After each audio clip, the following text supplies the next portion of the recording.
What is up, Doom Patrollers? Welcome to a brand new Doom Patrol Season 3, Episode 9 recap, breakdown, and review. This is the penultimate episode titled Evil Patrol, and as you guys know, this episode brought a lot to me which I've been wanting to see for quite a while, and that is the Brotherhood of Evil in present day. It kind of went the way I was thinking it was going, with the seeds that they planted, such as the brain going after Cliff's Robot Man's suit and what that could mean for him. But not only that, yet again, I feel like this week we've got another Doom Patrol episode that brings everything that a Doom Patrol fan wants on practically every single front. There were some very powerful scenes in this episode, and as usual, hilarious scenes, such as Bebe, Madame Rouge. But before we get into the details, guys, I just want to let you know I should be talking to Javan Wade in the next day, who plays Cyborg, of course, on this show. So I wanted to let you know, if you have any questions, as if you've been watching any of my discussions / interviews before on the channel, I do submit subscriber questions. So if you want to pick Javan's mind about his time on Doom Patrol as Cyborg, or anything to do with Doom Patrol or his character, be sure to post them down in the comments. I might have a community tab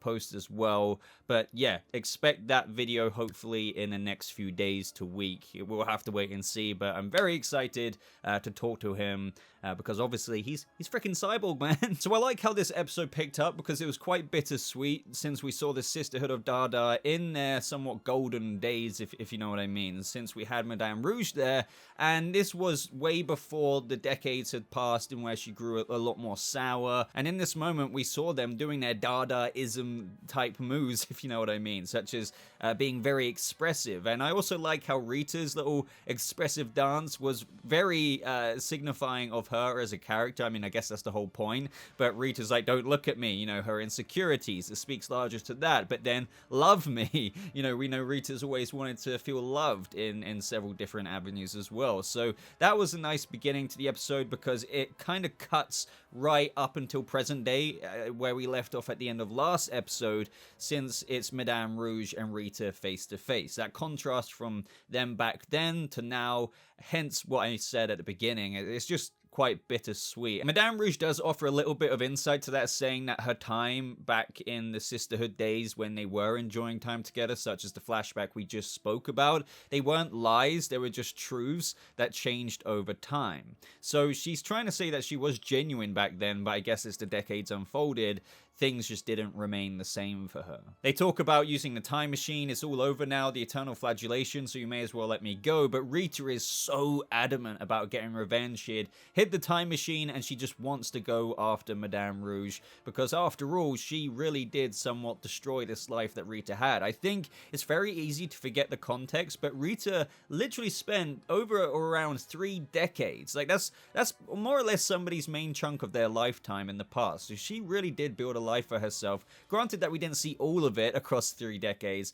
but you can only imagine this fulfilling life that Rita had with Malcolm, and who, you know, because she was in love with him and stuff, for it to all be robbed by this woman who was once a very, very close friend, and how they found security with each other in one of the literal worst places you could be, the Bureau of Normalcy. So you can imagine how much drive Rita has to get revenge on Madame Rouge. But then we pick up with Larry's nightmare, with Cliff arriving downstairs to see Larry's baby. They were just kind of cuddling the little, I don't know, negative lava or whatever you want to call it, which is when the insecurities of the nightmare come out, with Jane and Cliff just saying that Larry isn't capable of fatherly love. Once again, in this scene, it's kind of speaking larger to Larry's insecurities, since, as we know, he doesn't feel like he's done the best job as a father with all the character exploration we've got from him throughout the season. So he feels like this poor little negative Bebe is just going to be as screwed up as what he's done with, I suppose, his previous children. But that's when he wakes up. He snaps out the nightmare, but you see the negative Bebe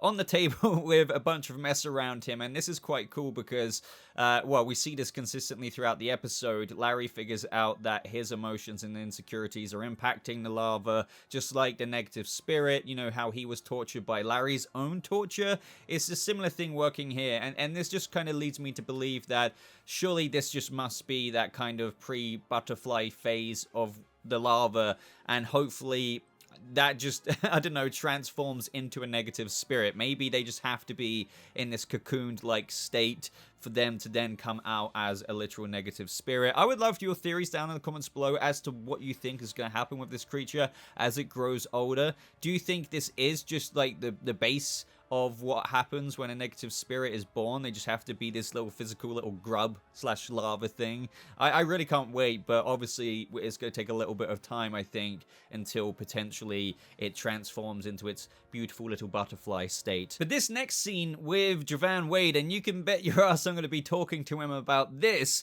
is probably one of my favorite scenes in the episode, just because I always say this, and a lot of you agree, Silas Stone and Vic Stone scenes are so powerful. They always have been throughout the 3 seasons, but what they did in this episode was especially moving because there's this duality to the scene in where you can empathize with truly both characters. You see a father's love for his son, and when Silas was making that speech about what he did for Vic, it comes across as only this touching thing that a father would do out of such love for his son, because Silas has lived a lifetime as a black man in this world, and that's a lot of the context to this scene building up to it. For example, the Star Lab security officer, if he would have retaliated maybe like a white man would have, it wouldn't have ended up the same way for him. The whole wings that would have been named after him would all be gone within a second. So like all of this stuff, he never ever wanted that for his son. You can really see how that was coming across.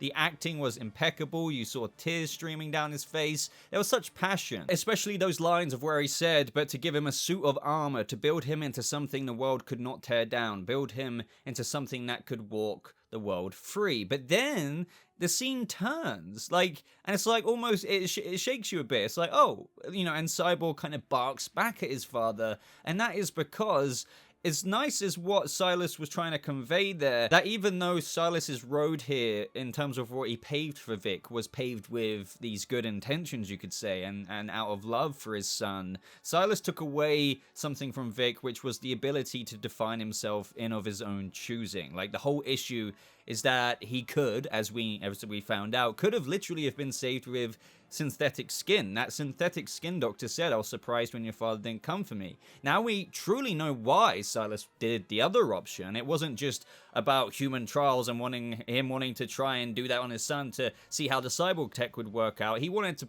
provide a suit of armor for his son, but at the end of the day, he chose to give that suit of armor to Vic, robbing him of the choice of definition, if you know what I mean, since he was already defined by his father as Cyborg. So that's what I mean by this somewhat multifaceted scene. It's like, when I was first watching it, I thought it was really sweet what Silas was saying, but then when Vic barked back, I was like, oh, good point. Do you know what I mean? So that was a very powerful scene, and yet again, it just somewhat personifies what Doom Patrol is all about. Meanwhile, in the underground, and this was super interesting this episode, we have Jane wandering around chasing after Kay, and none of the personalities are around. It's a pretty barren underground, and not only that, you're hearing these weird, ominous, somewhat zombie-esque voices. So we have Jane asking Kay about what happened to the others, where did they go, and she's just saying more somewhat cold things, saying, I don't know, I'm kind of glad that they're gone. They knew I didn't need them anymore. Yet again, we all know what's going on with Kay. She even articulates that she wants to feel how she felt in the sweet shop again, in the fog, and that is to indulge in what you want to do.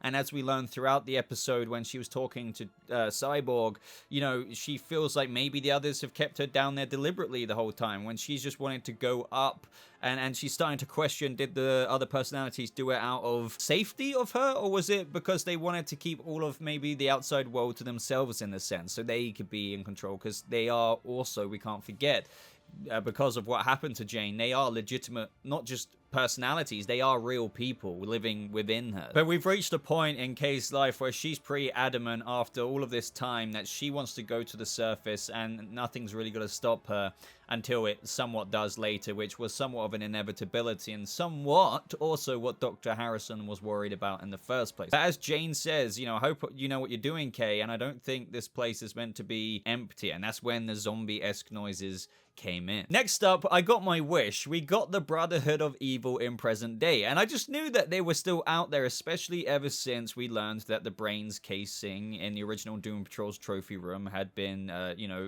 it was cracked, so Monsieur Mille obviously went and saved Ultimax sometime in the decades prior. And what have they been up to in the meantime? So Madame Rouge went to go get her spot back, since we can't forget she's got all her memories back now, so she's back to the same person who went on that mission for the Brotherhood of Evil in the first place, to travel to present day to destroy Niles Calder's legacy and whatnot. So she is that same person, so she goes back there, and we can't forget that the Brotherhood of Evil, since 1949, they've just been, that's a lot of decades, and they're not really so much the Brotherhood anymore. And, in this iteration, I don't really mind that at all, because the Brotherhood of Evil is somewhat of a thing in the past, especially when we learn what Ultimax does later on, living this life of indulgence rather than a life of pursuing more Brotherhood of Evil plans. But it was just absolutely hilarious. There's something so magical about this in the cocktail that they've come up with, and how I've likened it to somewhat Austin Powers before. The somewhat dynamic that Ultimax and Monsieur Mille has is somewhat like Dr. Evil and his little, the people on the round table in the Austin Powers films. They're kind of this has-been versions of themselves, and just seeing them in some kind of house or apartment or whatever in Florida, with Monsieur Mille just making some kind of cocktail in the kitchen, and the brains going around like frickin' R2-D2. It's just, I don't know what more I could have asked for. This dynamic is, I really want to see more of it in the future, though. Like, at the same time, I feel like there's a lot of rich content here for these wacky-ass characters to come up against the Doom Patrol in future seasons. That's if the brain ever wants to truly go back to pursuing evil, or the Brotherhood of Evil's plans. Before we revisit the Brotherhood of Evil again, we have Cyborg return back to Doom Manor with quite a bit of a spring in his step. This is, at the end of the day, it's absolutely huge for this character. This is a guy who never had a say about being in the accident that caused him such life-threatening injuries in the first place, which in turn left him to another thing he didn't have a say in, which is to have cyborg tech instilled in him, only to find out that he could have actually had synthetic skin the whole time in the first place. So, despite him not having his powers right now, he's still a very happy guy. And, this does surprise the Doom Patrol members, though, this episode. Another thing that just comes to my mind when I say that is Rita was quite self-absorbed this episode. I understand her motivations for this absolute drive of revenge she has for Malcolm, but she was being pretty rude, if you know what I mean. Like, she saw what happened with Vic, but if anything, she was disappointed because she couldn't utilize him and his arm cannon and things like that. And just to be crystal clear on that, Cyborg's surgery has made it so that the cosmetic change is only skin deep, meaning that he is still mechanical underneath to stay alive. For example, I don't know, half of his face and his arm, he will still have like metal cyborg-esque prosthetics there, and then instead of that being on the surface like we're used to seeing with Cyborg, they've just put the synthetic skin there. But what has come out of that is, even though there is mechanics still under there, it doesn't really matter. It won't give him any of the cyborg tech, the cyborg grid, or anything like that. However, I do want to theorize, and maybe I'll talk about this in the interview, it could be possible that even though the cosmetic surgery is only skin deep, we do know that he has mechanics under there still, so maybe they can find ways of him looking the way he wants to, like the man he used to be, as he pointed out, but still somehow using some of that mechanics underneath the synthetic skin to be cyborg still and use grid still. Who knows? But then again, I do remember that doctor saying that despite the mechanics being kept and the skin being put over that, they would have to remove the cyborg tech entirely if he wants to go through with this. This is what makes it so interesting, because Vic truly is quite the blank slate right now compared to the character he's been this entire time, and that is the Cyborg who was destined to join the Justice League one day. But who knows? This is its own iteration. Maybe that never happens. Like, this is, Vic right now is truly one of the most fascinating characters for me, just because I never, as I said before in my last week's episode, never expected them to go through with this. And so now we get the scene of Rita's Brotherhood of Evil presentation. I remember this being shown in the trailers for this season. Little did I know it was for the penultimate episode. But this is all because, as we know, Rita knows from Madame Rouge that she's got to go find the Brotherhood of Evil, bring them back. We know their main goal is to destroy them. So we know that even though selfishly she just wants to literally go after Madame Rouge. The way she's selling it to the Doom Patrol is that this is something larger than that. This is something that they need to do to stop the Brotherhood of Evil anyway, because they're coming after all of them, which is the interesting thing about Rita this episode. She really is so self-motivated. Don't even get me started on Larry just walking in his Hawaiian shirt, cradling his baby. But when this presentation was going through its motions, that's when we went back to the Brotherhood of Evil. Madame Rouge reveals that since she's a member, she kind of wants them to protect her from the Doom Patrol since they're plotting to take her out, but the Brain's like, that sounds more like a Madame Rouge problem than a Brain problem. The Brain does eventually, in a scene later on in the episode, agree to help Madame Rouge, and he gets his little box of evil toys out, and we see like some for teleportation, some are just weapons and whatnot. But first, in order to earn the Brotherhood of Evil's help, she needs to do yet again another mission for them. Now, these scenes jump forward and back to the Brotherhood of Evil and back to the presentation that Rita's having.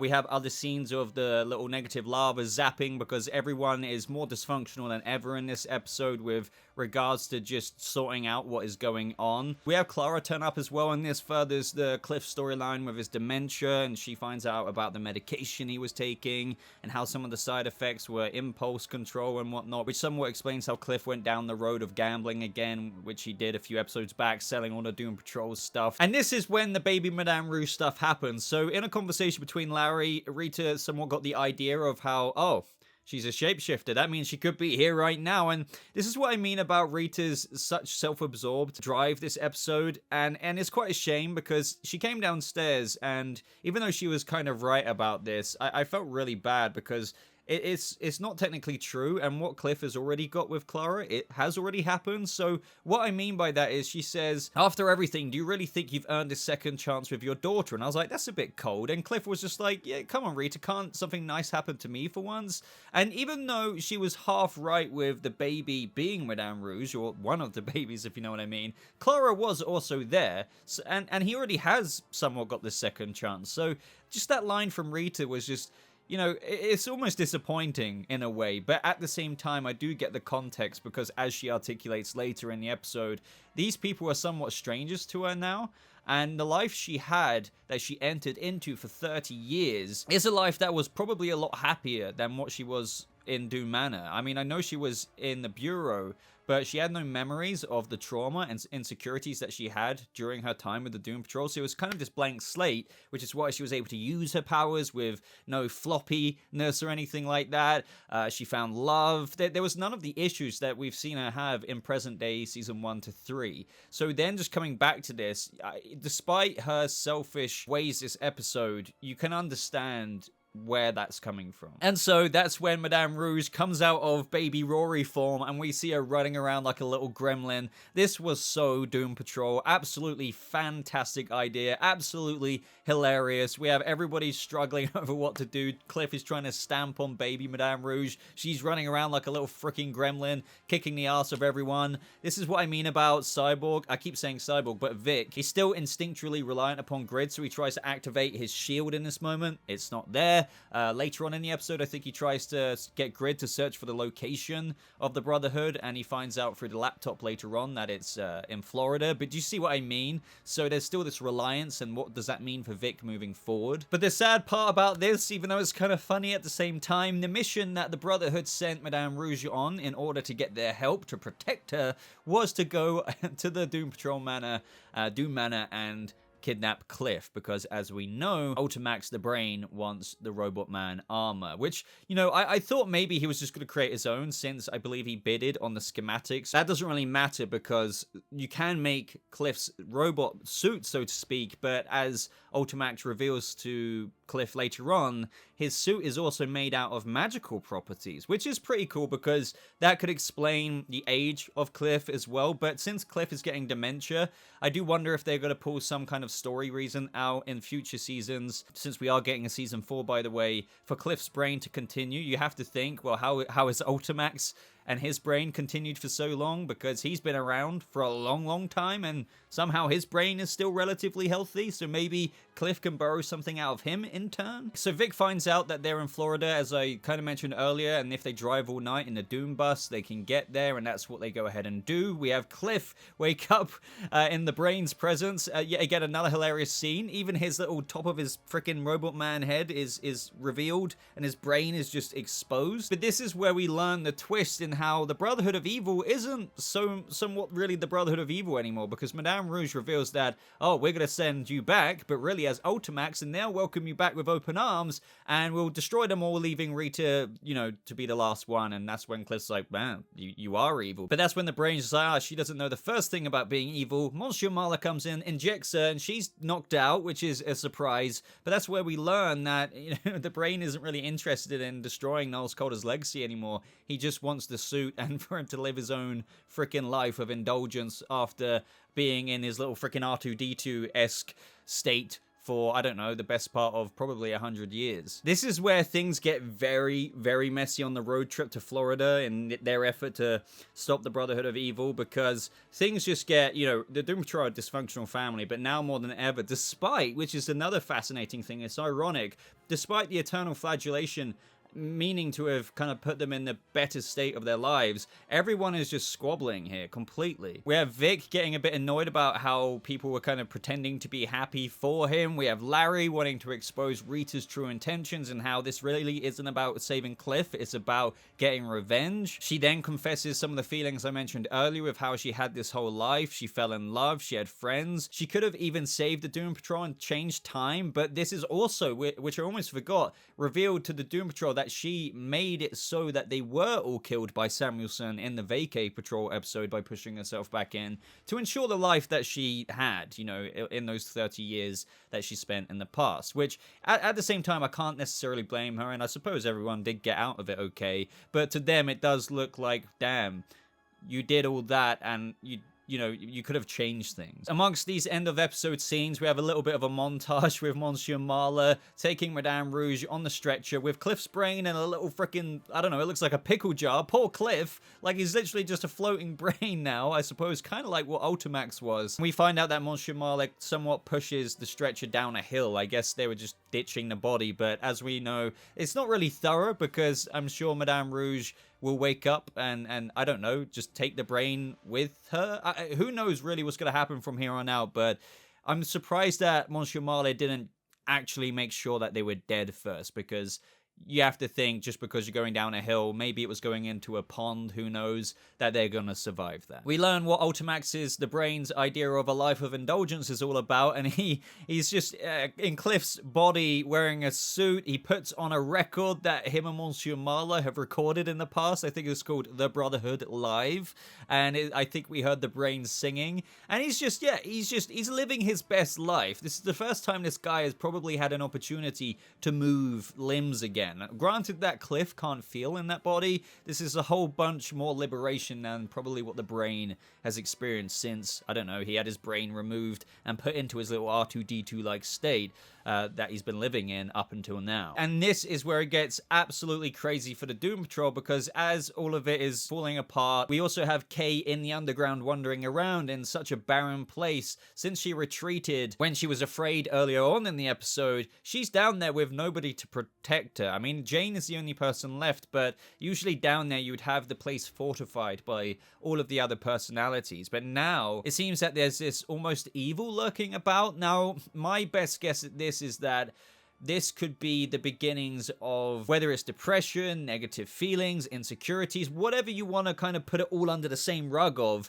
Stuff like that, as much as I would love to say it in real life, never really goes away. It's not like a cure-all, but what we can do is obviously always work on ourselves and get better. But, you know, there's always going to be times in life where we're sad again or at our most vulnerable. And the way I choose to look at it, I could be completely wrong here, but my interpretation is, well, Kay had a twist. She wanted to go up to the surface, blah, blah, blah. She got rid of the personalities. But then when she's gone back down and she's afraid again, And even though they defeated Miranda, and I'm not saying this is Miranda again and like the avatar of darkness, it's just that darkness will always somewhat be there again. And now Kay is there alone, vulnerable, without her protectors, so to speak. There's always that festering away, and that will always be in some quadrant, if you will, of the underground. It's just that whereas recently she was almost revitalized as a happy person and wanting to be primary again, now she's gone back down and she doesn't have the protection, somewhat like Dr. Harrison predicted, and maybe there's a little bit of negative energy of Kay's mind lurking in the underground again, and there's no one